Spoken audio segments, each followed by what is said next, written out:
gonna put yours on? You gonna go get it? Go ahead. Yep.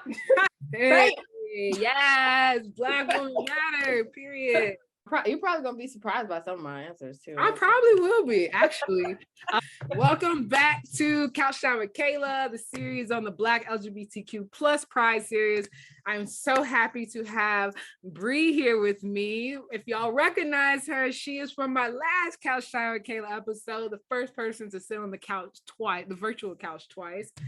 So Bree, for those that maybe didn't see the last Couch Time, and maybe for those who saw it but don't remember, can you just introduce yourself a little bit? Okay, hi, my name is Briana Isom Brummer. My pronouns are she, her, hers.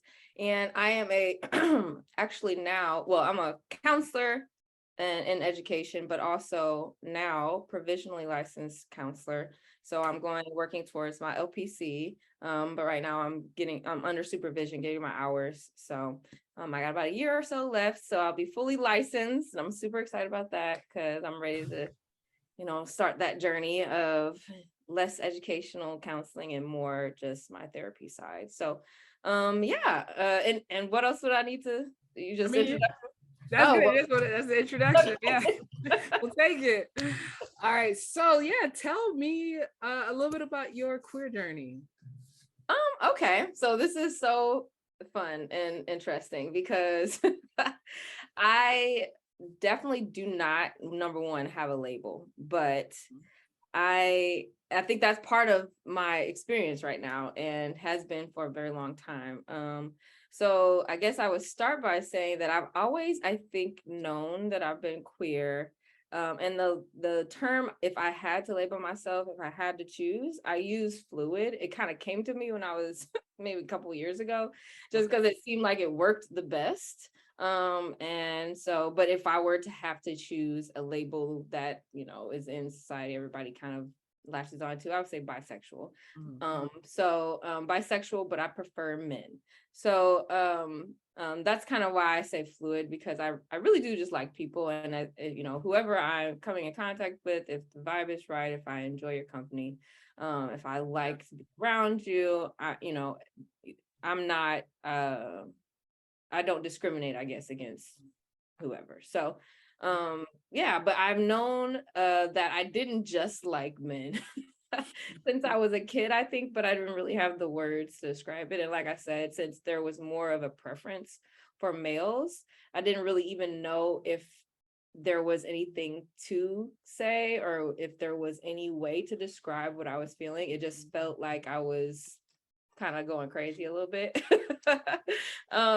So I just kind of pushed it off to the side, but I always laugh because part of how that experience was, growing up and having crushes and having friends and thinking and feeling paranoid about my friends, my girlfriends specifically, thinking that I liked them, when in reality they probably didn't even feel that way. It was just me and my processing of my sexuality and who I was kind of coming to terms with and figuring out over a long period of time. You might like women as well, but you just really don't know what that means yet. So like I said, it's been a long time. I mean, I've known since a kid, but as I got into high school and college, it started to become more clear. And I wouldn't say that I really even started dating women until I was out of college, because I didn't really know I didn't really know what that looked like. I didn't know how to do that. I just know that I liked both, but it was easier to to like men, because I just was like, well, I mean, I like them too, and so let's not even worry about that other side of it.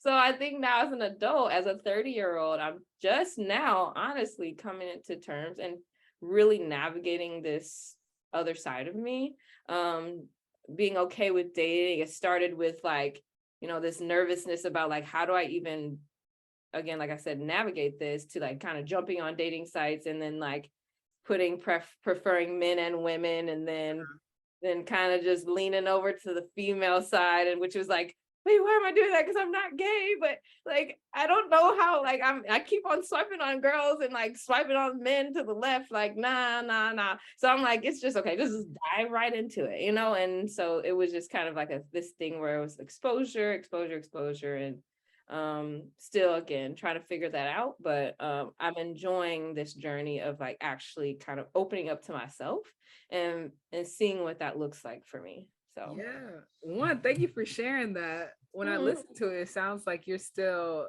in that like process of kind of even coming out to yourself, coming to terms with, you know, just different parts of you, and then kind of like dipping your toe in, just seeing like what that feels like.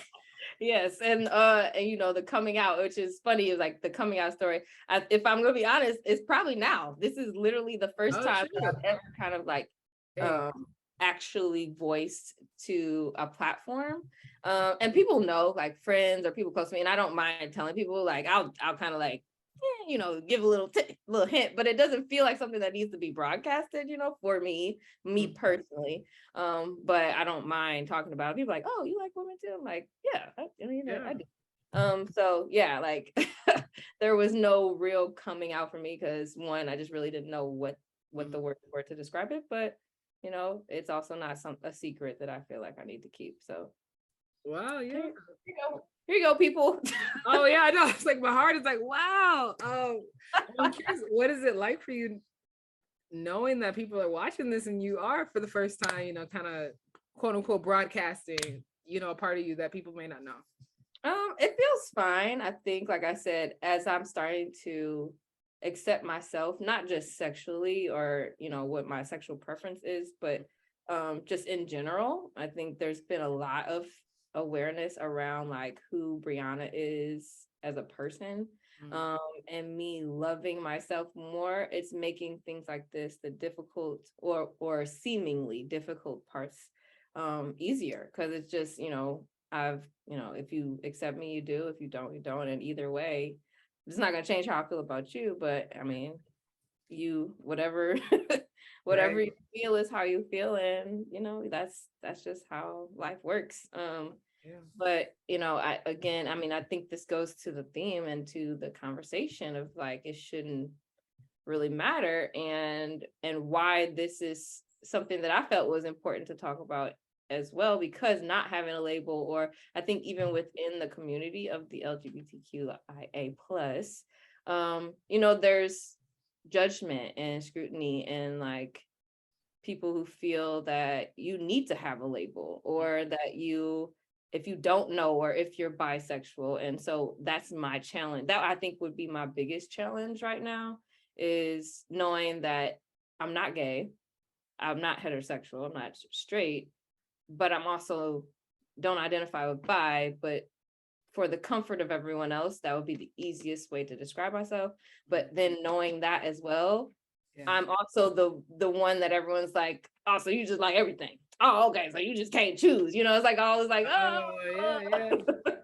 So I'm like, no, you know, like, and then I feel kind of hyper and overly sexualized, because I think a lot of times with all people in the community, you know, it's so much focus on the sex and so much focus on what people are doing in the privacy of their own bedroom, instead of understanding that when I think about a couple who is a man and woman, we're not jumping immediately to, oh, like, how are they having sex? You know, we're thinking about, oh, they love each other. Oh, that's a cute couple. You know, they look good together. But then when I talk about, oh, I like this girl. Ooh. Oh, so, you know, and it's automatically this sexualized situation. Why can't I like this person because I like her, or I enjoy being around her, or I'm trying to explore a relationship, possibly I'm dating her. It has nothing to really even do with that, you know, the the sex part. It's more about the feeling that you get when you're around somebody, and that is universal to all relationships. And so that is the biggest thing for me right now. And you know, on that spectrum of, you know, thinking and who you are and who I am sexually. As you were talking, like two things that came to my mind when you said, especially with women loving women, it's the women are already over sexualized. So it's happening now, and there's fetishes, you know, so that's happening. because again, that benefits the patriarchy, which again we won't go into in this one, but there's those elements that are happening. But one thing that stood out to me, he talks about everyone calls us the alphabet family. I hate it, but I chuckle. I chuckle. Or the rainbow gang. The letters, I have mixed feelings, right? And if you really pay attention, I use the word queer often because I don't like boxing as well. Although I love my wife, but women is my preference. But he was like, oh, just throw lesbian on there. But but what I've noticed is there a lot of the letters or the identities or the boxes that were created is because so many people within the LGBTQ community felt so isolated they didn't belong.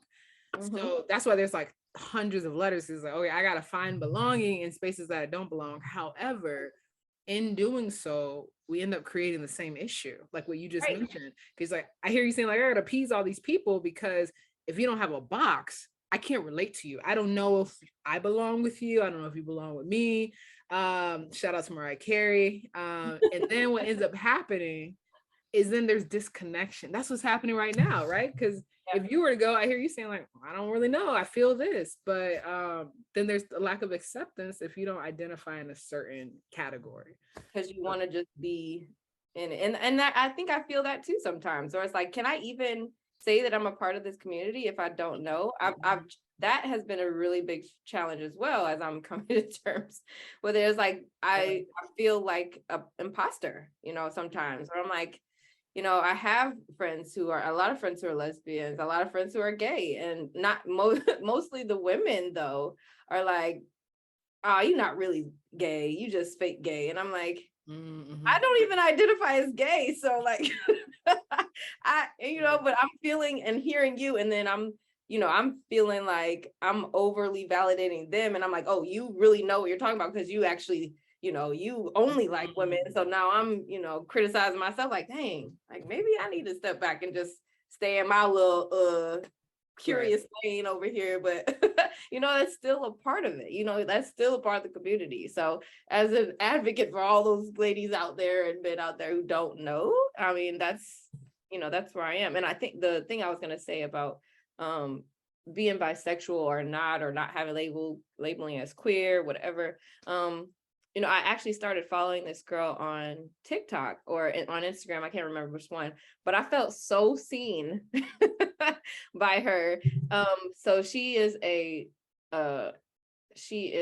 I wouldn't say it, what do you call it? She's not a spokesperson or an advocate, but her content is centered around bisexual people.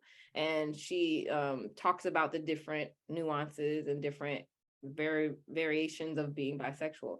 And again, even though I don't label myself as such, the way she described it, I was like, wow, like that's very helpful to me. And I didn't realize how much I needed her to validate my experience, but it is, sometimes you really do need that little piece of validation. But I mean, she had just mentioned that, like, even if you've never been with somebody or felt that your experience with somebody of the same sex or whatever you label yourself as, even if you just think about, and I think and the reason I felt seen was because for so long when I was a kid growing up, I didn't have any experience. I just knew that something about me and the people that I was attracted to was different than everyone else.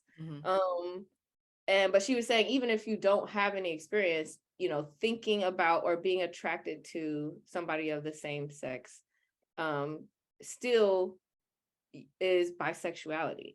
It's still you have an experience or an attraction to somebody of the same sex, and you're valid. You should not have to be validated by actually acting on an experience. So if you've never kissed a girl, or if you've never been with somebody, or in those ways, you don't have to feel isolated because somebody is trying to tell you because you haven't, that it's not, you can't label yourself. And again, she wasn't necessarily saying you needed to label yourself, but it was. And I wonder how many other people had seen that. And clearly a lot, because there was a lot of likes.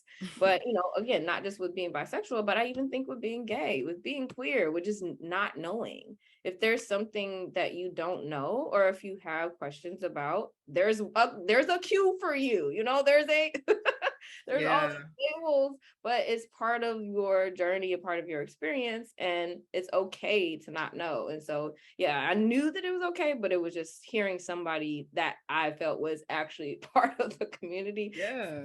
Something about it made me feel seen. So I appreciate it. And I did follow her, I think, and I can drop her name. I'd have to find her, but I think it was Absolutely, for people that might be listening. But what you're hitting on, one is someone that had a shared experience with you, gave you permission to have your experience. It sounds like you had a lot of invalidating experiences, and representation matters, right? So it would make sense, in that entity. But there is a nice big cue for questioning, right? So people that are like, I don't know, right? And I think I talked about this on Nye's episode. It was before this.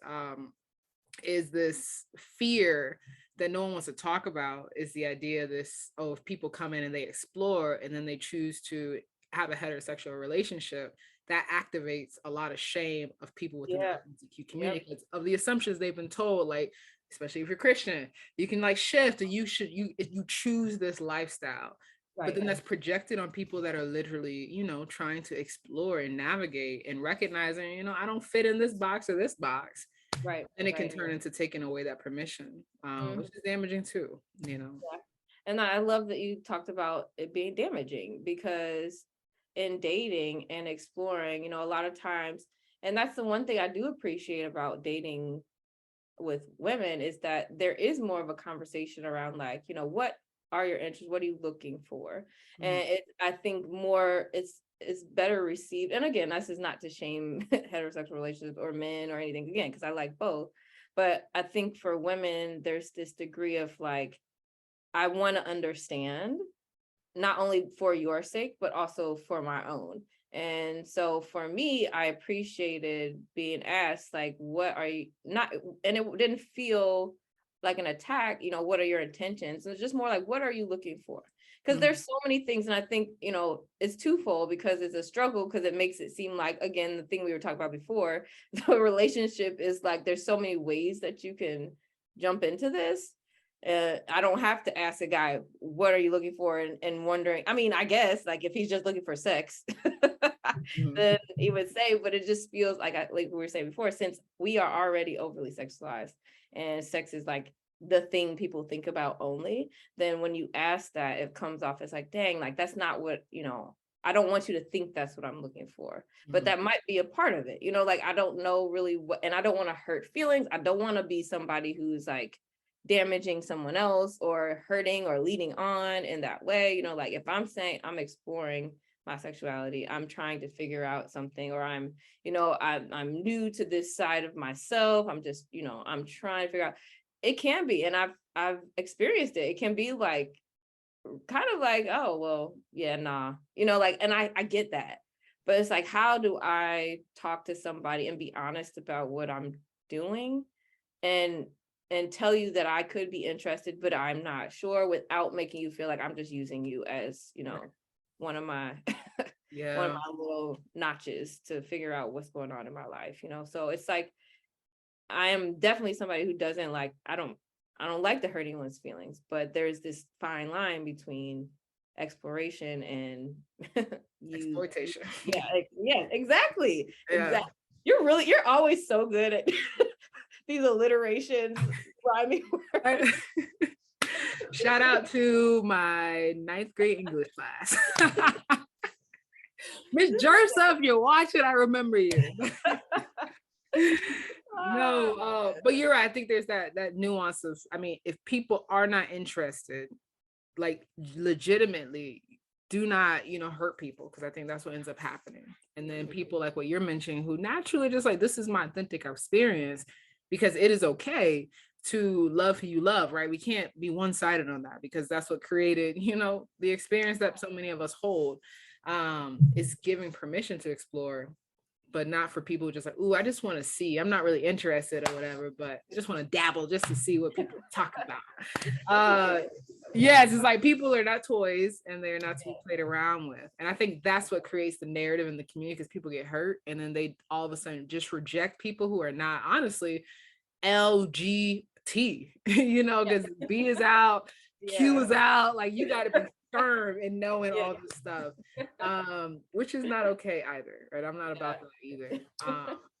So thinking about that, I hear you talking about how yours is like pretty personal, and correct me if I'm wrong, the way you described it, it sounded like a completely internal experience, like through a good chunk of your life, where it's like completely personal.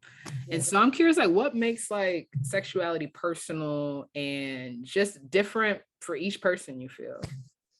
I mean, my philosophy is that life is a spectrum. I don't think there is any type of black and white, yes or no in any situation. Even when it comes to men and women who identify as being in a heterosexual male or woman, there are still small things within who you are sexually or how you identify sexually that can still put you on that spectrum. You are not very far all the way over to that side, and it's personal because of that. It's just like, it's like this peek into, and I hate to say this because that's why, again, you asked the question, like, why it's so difficult, because it feels like a peek into the bedroom. It feels like, the way that I grew up. So I was raised Catholic, and and my mom and my family are very accepting of, who we are. I would say my mom and aunts and uncles more so than our grandparents, because that's just a generation. And if my grandparents had social media or Facebook, they would probably have a heart attack. The fact that you couldn't even finish this sentence. So funny. Well, thank God they don't, right? I actually have a story about that, and I'll tell you that in a second, but it's funny. But yeah, they've always been accepting of everything that, we all do, all the kids in the family.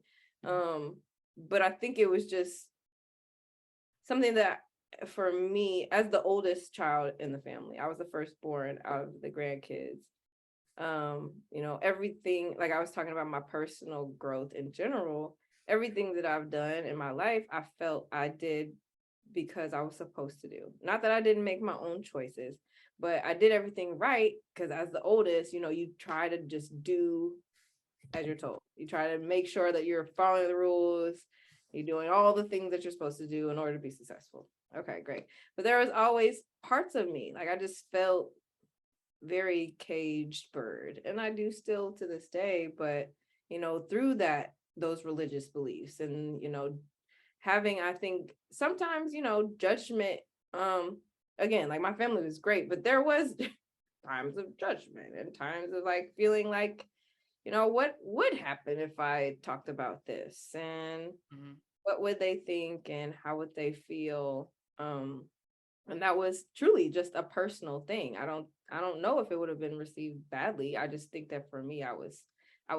so used to being on the straight and narrow and doing everything that I felt like I was supposed to do, that why take a left turn outwardly when I could just try to figure it out on my own. And I didn't feel like it was wrong. I just always felt like it's probably just, better. So I mean, I was lucky to have at least the feeling that if I did say something, I would be okay, instead of feeling like, I would be excommunicated or, kicked out, or, I feel so much pain for the people that had to go through that and that experience, and feeling like actually their life might end if they were to say something.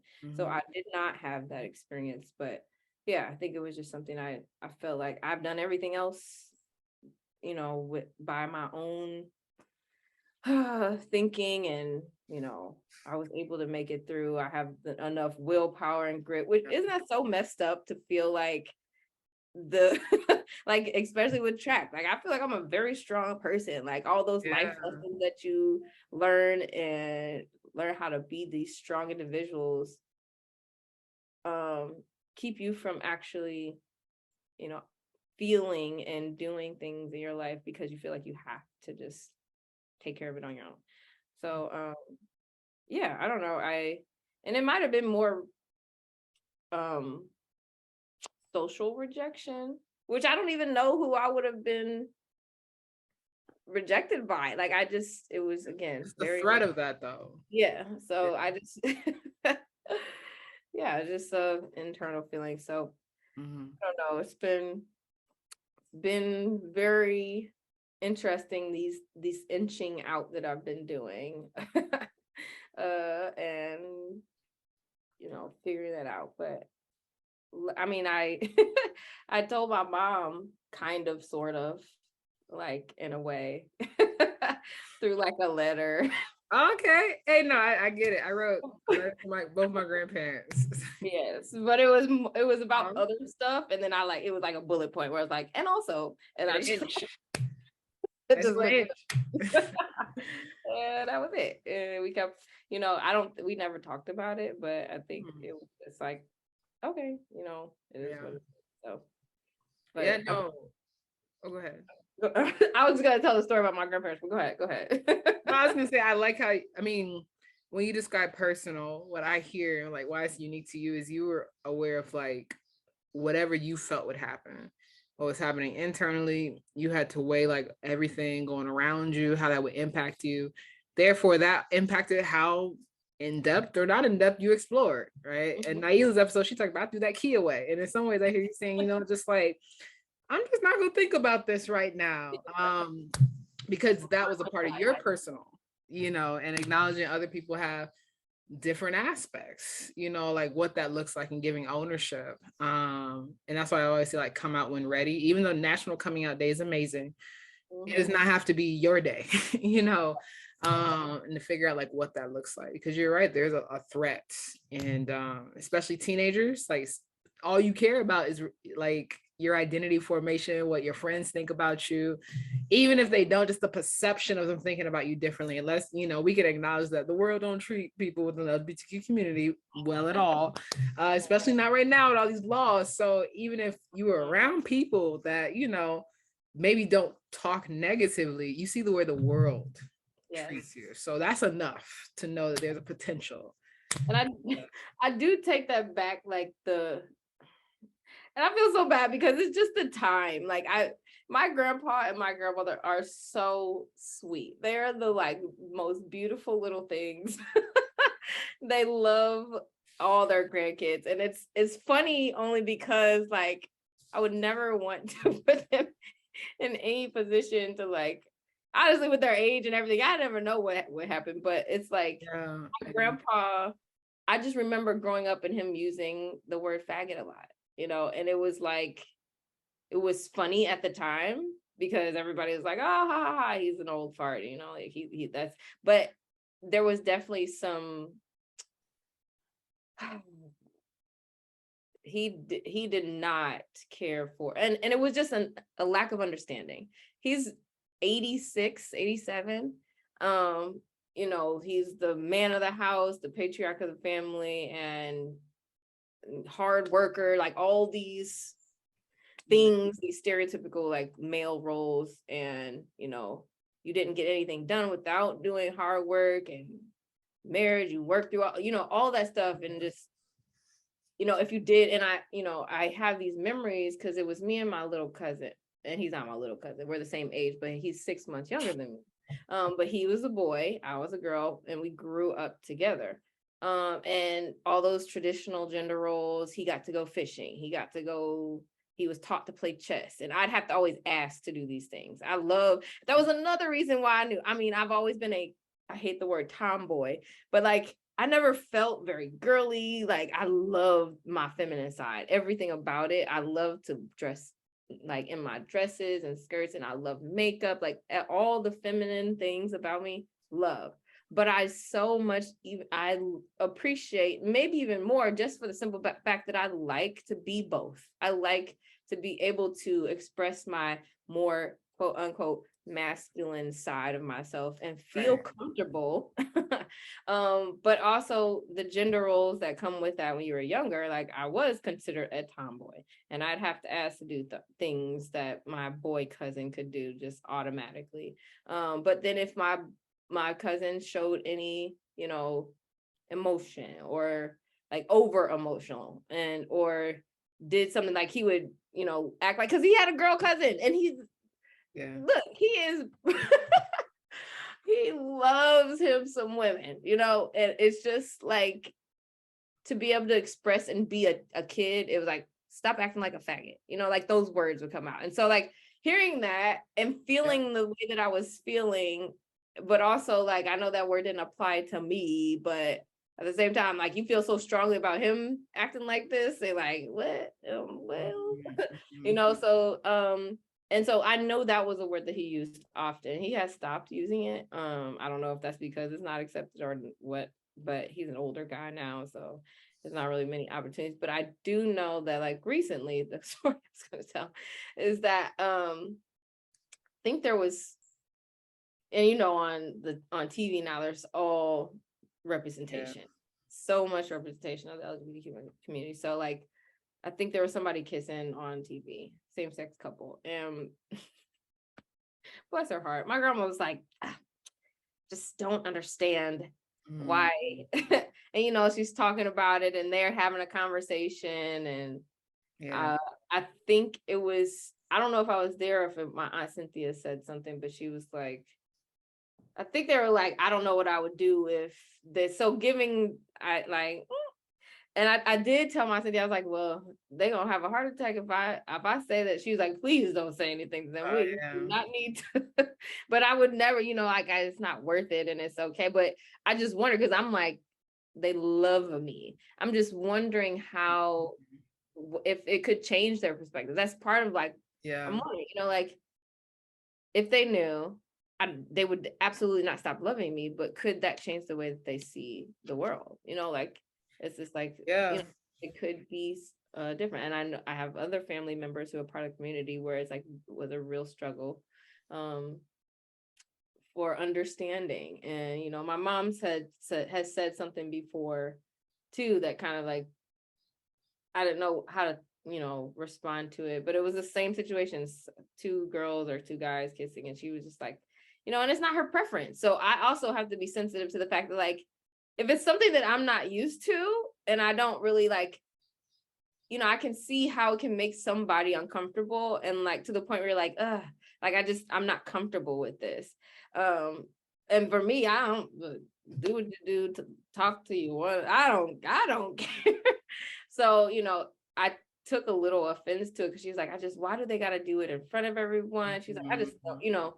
And I'm thinking to myself, well, like, where are they supposed to like do it? And locked and closed closet. It's hidden in the closet. Yes, where they back in supposed the closet. Yeah. So, you know, we had a discussion about it, and I didn't go too deep into it, but you know, since then we've, you know, she knows about me. I don't know to what extent, but enough. But yeah, those little things, you know, where I mean, I mentioned before, I don't think that I would be judged, but just hearing it come from people that you want to be fully open to about everything, but like you're scared, like, oh, you've been saying this about them.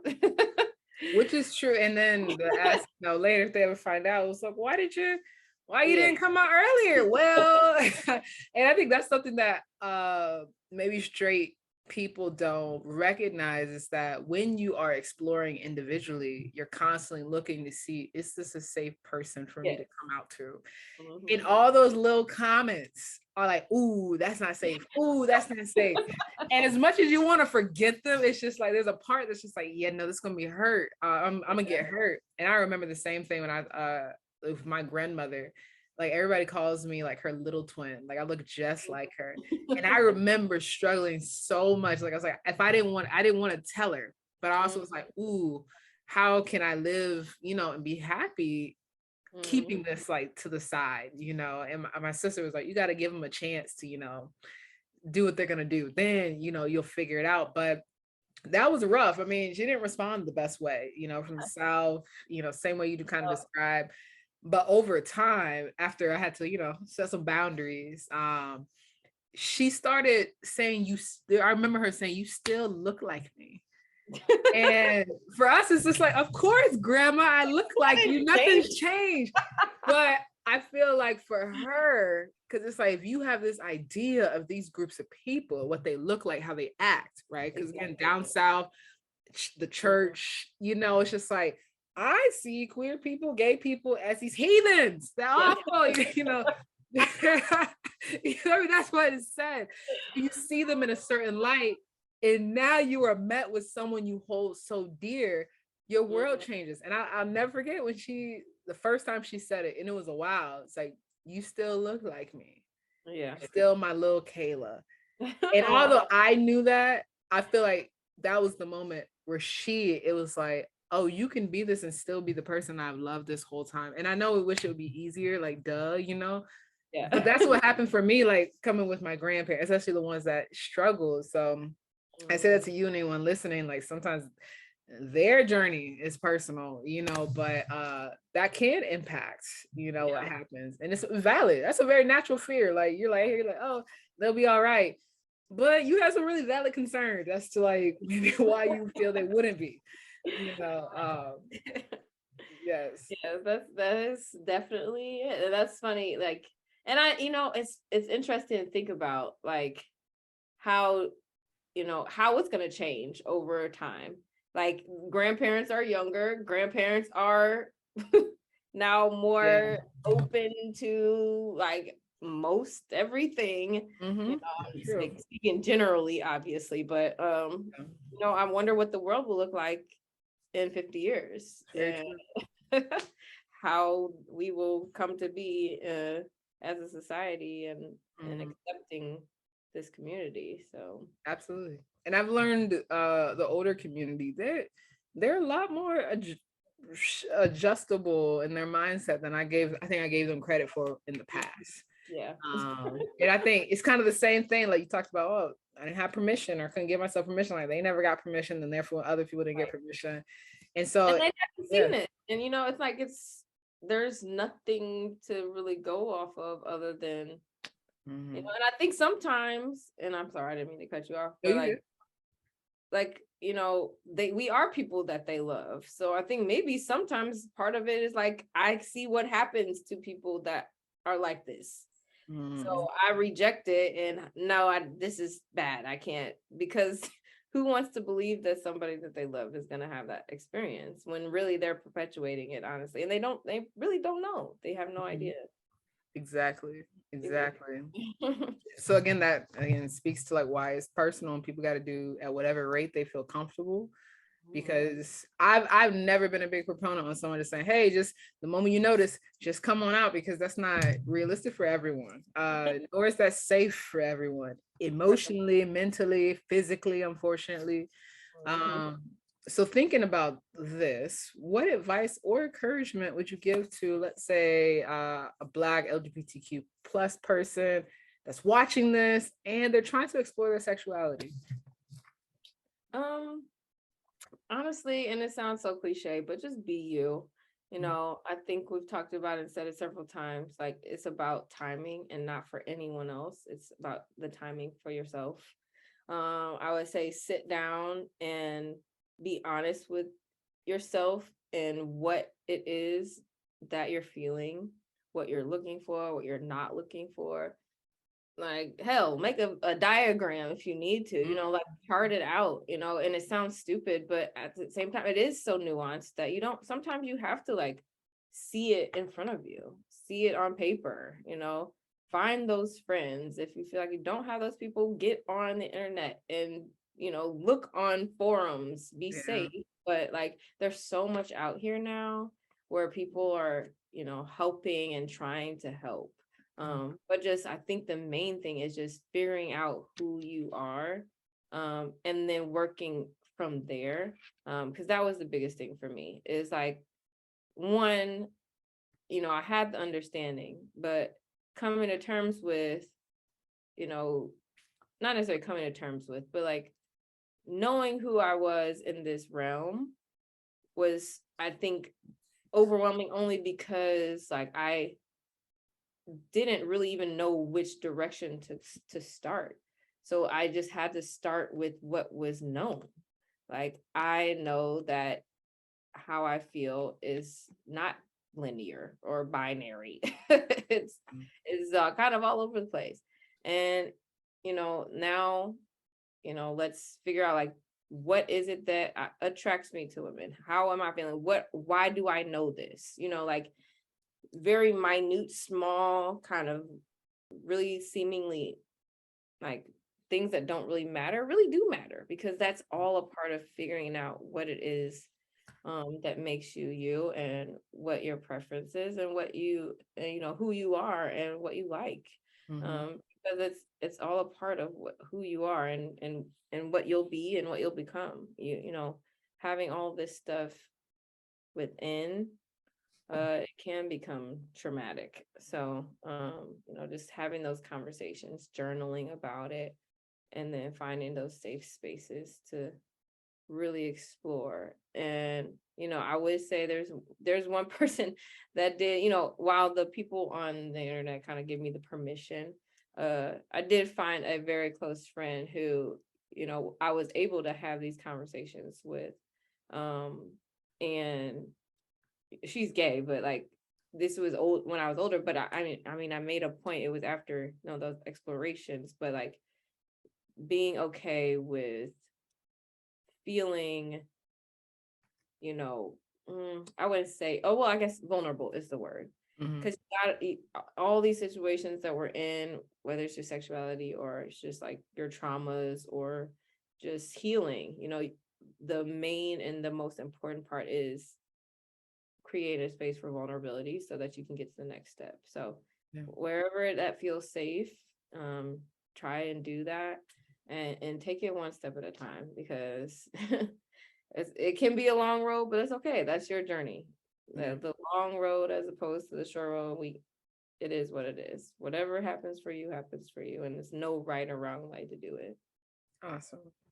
Awesome. I think that is real dark in here. No, you're good. That was awesome, Bree. I'm always gonna plug, based on what we talked about, sometimes I say space might be therapy, and it can be helpful, a support group, or a mentor, right? Just to give you, like Bree mentioned earlier, that representation. So one, we clearly need more therapists like you, Bree, in the field, right? That can speak to this, that understand, to explore. So can you plug yourself so that way people in the loop, know where to find you? Absolutely. And I am accepting clients right now. So say that. like to hang out, and I do virtual clients as well, so we can do that too. But my social media is _BBreezy31. My email, I can get that to you, but it's bisonbrummer@gmail.com. Facebook, Briana Nicole. You can find me on all those platforms. If you just need, if you need somebody to talk to, I can be a mentor. I can be that person that you feel like you kind of want to be vulnerable with. I am a therapist, so even if we're not having sessions, I do not mind just having a conversation, trying to figure things out, talking more about my experience, if that helps you with your experience. So whatever you need, Kayla got it. I'll drop it down right below. Yeah. So check it out. And I am very happy to be that person for whoever needs that. So yes, well, you are a light, Bree, and I am so happy you shined your light on this episode. And so thank you so much. Black women matter, period. Oh, thank you so much for being here, being vulnerable. I appreciate you so much. And for those watching, I hope that you are thoroughly enjoying the Couch Time series, and share it. Share the information, pass it around, and stay tuned because we got some more coming. All right. Thanks, Kayla.